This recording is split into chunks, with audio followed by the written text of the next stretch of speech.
अस्सलाम वालेकुम जी। उस्ताद मलक बाबर साहब, उस्ताद चौधरी चेयरमैन इम्तियाज़ साहब, शौकार टैडी कबूतरन, उस्ताद अब्दुल मजीद मदीना चैंपियन। हाँ जी उस्ताद जी, माशाल्लाह जी, बहुत अच्छे परिंदे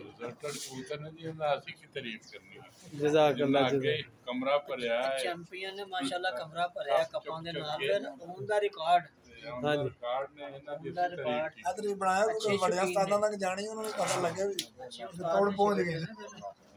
चौधरी साहब के साहबजादे उस्ताद भी इन्हां दे माशाल्लाह और हैदर अली साहब, ਨਾਮਵਰ ਜੀ ਨਾਮਵਰ नामवर उस्ताद उस्ताद अब्दुल मजीद चैंपियन मदीना। बड़ी इज्जत करना ਬੇਸ਼ੱਕ ਨਹੀਂ ਆ ਇੱਜ਼ਤ ਦੇ ਕਾਬਿਲ अखो या ਇੰਤਹਾਈ ਅੱਛੇ ਆ ਉਹਨਾਂ ਨਾ ਲੋਕਾਂ ਨੂੰ ਦੱਸਿਆ अब्दुल रहमान ਕਬੂਤਰਬਾਜ਼ੀ ਇਸ ਤਰ੍ਹਾਂ मियां साहब ते भाईजान उमरे ते लो ਘਰ ਜਾੜ ਕੇ ਹੀ ਹੁੰਦੀ ਐਵੇਂ ਨਹੀਂ डॉक्टर अबू बकर